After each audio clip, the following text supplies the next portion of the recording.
Buen día, somos del Paralelo 1 y vamos a hablar sobre nuestro proyecto de dinámica.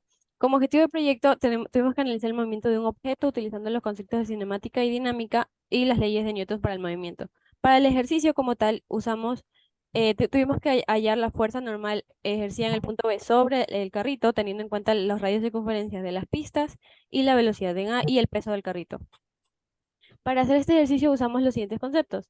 Las leyes de Newton del movimiento para plantear las definiciones de cinética y cinemática, en lo cual la cinemática es la aceleración, la aceleración es la derivada de la velocidad con respecto al tiempo y la velocidad es la derivada de la posición con respecto al tiempo.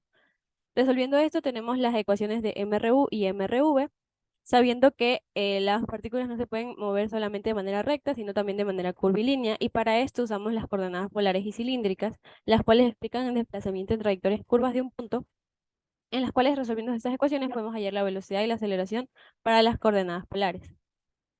Para la cinemática de cuerpos rígidos tenemos la traslación, que es el movimiento de un cuerpo alrededor de una trayectoria que puede ser recta o curvilínea. La rotación alrededor de un eje fijo, la cual es cuando el cuerpo rígido se mueve en planos paralelos a lo largo de círculos centrados sobre un mismo eje fijo. En el movimiento plano general no se usa ni traslación ni rotación, sino que es una suma de ambos. Y en el movimiento alrededor de un punto fijo es un movimiento tridimensional de un cuerpo rígido alrededor de un punto fijo. O, por ejemplo, en el movimiento general entra cualquier movimiento de un cuerpo rígido que no entra en los anteriores. Para la velocidad absoluta y relativa en un movimiento de plano general, se sabe que la velocidad relativa como tal, usando este ejemplo, sería la rotación de la placa en torno a A, midiendo con respecto a los ejes centrados en B. Para el movimiento plano de una partícula con respecto a un sistema de referencia en rotación, se usa la aceleración de Coriolis, considerando los ejes O, X, Y. Eh, la aceleración absoluta AP se define como la derivada de la velocidad sub P respecto al sistema fijo que está aquí arriba. Derivando esto, tenemos que la aceleración del sistema como tal es la suma de la componente tangencial más la componente de la aceleración relativa más la aceleración de Coriolis.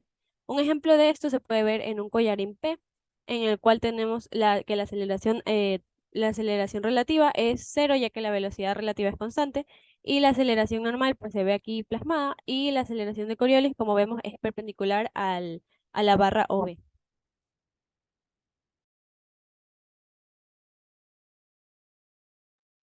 Ahora, recapitulemos rápidamente lo que es el concepto de cinética.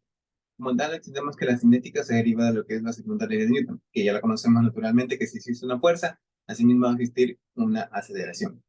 Fuerza igual a masa por aceleración. Eh, y sabemos que si no les, que si esta es experimentando una fuerza nula, automáticamente la aceleración va a ser cero. Entonces, con estos conceptos pasamos a lo que es el concepto de momento lineal, que se aplica sobre una partícula. Observamos ahí cómo se expresa el momento lineal igual a masa por velocidad, y también observamos sus diferentes componentes rectangulares y asimismo como las componentes tangenciales y normales de este movimiento. Asimismo, sabemos que si la fuerza resultante es nula, el movimiento lineal no cambiará de magnitud, ni dirección, ni asimismo, ni de sentido. Ahora, para aplicar el concepto de equilibrio dinámico, tenemos que en el contexto de fuerzas confrontantes, las componentes regulares pueden ser tratadas mediante las componentes tangenciales y normales. El equilibrio dinámico implica que la suma de las fuerzas es igual a la masa multiplicada por la aceleración. Asimismo, siguiendo con los demás conceptos, para escribir la resistencia y la tendencia de una partícula a abandonar su trayectoria curva, se utiliza las componentes tangenciales y normales del vector de inercia, para así determinar si esta partícula va a continuar con la misma trayectoria. En el movimiento de planos de cuerpos rígidos, el principio de Allenberg establece que el movimiento depende de las resultantes y del movimiento resultante de las fuerzas externas. Dos sistemas equivalentes tendrán el mismo efecto sobre un cuerpo rígido. Es así que el principio de Allenberg establece que las fuerzas externas en un cuerpo rígido son equivalentes a las fuerzas efectivas de la partícula que éste mismo lo compone. Para movimientos planos podemos considerar las relaciones y rotaciones centroideales. En casos vinculados, las relaciones entre la relación del centro de masa y aceleración angular deben ser extremadamente consideradas. A diferencia que en la rotación no centroideal, cuando un sólido rota alrededor de un eje fijo que no pasa por su centro de masas. Asimismo, se emplean los conceptos del teorema de Steiner para analizar momentos, y también en el movimiento de rodura, si un disco rueda sin deslizamiento, la relación entre la aceleración angular y la aceleración del centro de masas será determinada como se observa de esa manera. Ahora, Para pasar a la resolución del ejercicio como tal, observamos que en el ejercicio primero obtenemos lo que son la distancia del punto A a B. Observamos que de primeras, en el punto A la energía va a ser igual a cero, ya que empieza en el reposo.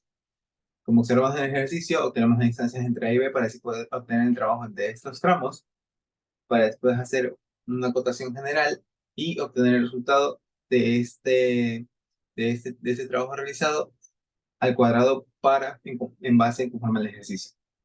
Asimismo, trabajamos la gráfica para el cálculo de distancias entre A y B y procedemos a trabajar también las gráficas de comparaciones de fuerzas, como observamos ahí. Y ya con todo este compendio de que conocemos las fuerzas actuando, las distancias actuando, de todo esto, hacemos un compendio general de lo que es el trabajo realizado.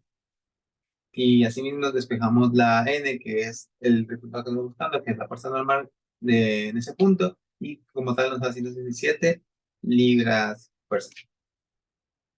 Asimismo, observamos que para hacer la maqueta tratamos de hacerlo lo más simple posible para simular ese tramo de montaña rusa que observamos en el ejercicio. De esta hora, para pasar con el análisis y los resultados, pues se puede observar que el sistema se parte desde el reposo, como dijo mi compañero, con un ángulo de cero respecto a una horizontal. Y bueno, el sistema nos damos cuenta que no hace un recorrido completo de 180, debido a que recorre una trayectoria curvilínea, llegando así a un punto B a 40 grados aproximadamente. También sabemos que para simplificar los cálculos y resolución, aplicamos el principio de trabajo-energía, que nos dice que la variación de la energía mecánica es igual al trabajo, de donde realizamos los cálculos precisos de la velocidad, analizando simplemente los puntos que nos interesaban, el punto A, donde la velocidad es cero, y el punto B, donde desconocemos la velocidad.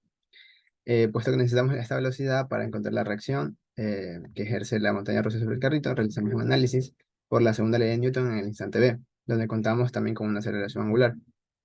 Notamos que durante el movimiento que, bueno, la velocidad del carro va aumentando, y con esta información también realizamos un cálculo del trabajo.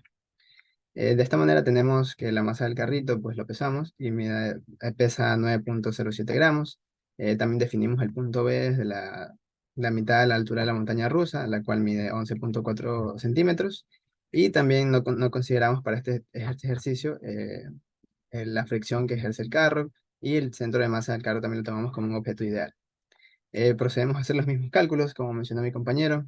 Tenemos la energía mecánica inicial cero y tenemos una energía mecánica final, ya donde obtenemos igualmente el trabajo realizado, y aplicamos el principio de trabajo de energía, donde encontramos el trabajo realizado, perdón, ya podemos encontrar finalmente la velocidad del carro en el punto B, donde aplicamos la segunda ley de Newton, obteniendo así la normal resultante que ejerce la montaña rusa sobre el carro. Ahora, para concluir, tenemos la precisión del modelo. Utilizamos el software, el cual proporciona resultados precisos y consistentes en términos de dinámica. Se puede concluir que, bueno, el diseño utilizado es confiable y efectivo. Asimismo, también tenemos que considerar la eficiencia del diseño. Es posible realizar análisis rápidos y precisos. Asimismo, también nos ahorramos tiempo y recursos en caso de que, bueno, se haga un análisis exhaustivo de cargas y tensiones. Y bueno, así también podemos medir el impacto de las fuerzas. Podemos comprender cómo diversas fuerzas afectan el movimiento y la interacción de los objetos. Y también fuerzas como la gravedad, la fricción, la resistencia y otros también afectan a las velocidades y aceleraciones. También concluimos que tiene una aplicabilidad práctica los resultados obtenidos. Utilizamos una simulación real en este caso. Y para recomendaciones, siempre es recomendable que en la parte de los cálculos teóricos escojamos, bueno, la mayor parte de decimales que se pueda. Asimismo, asumimos siempre el valor de la gravedad con 2 decimales para tener el mínimo margen de error.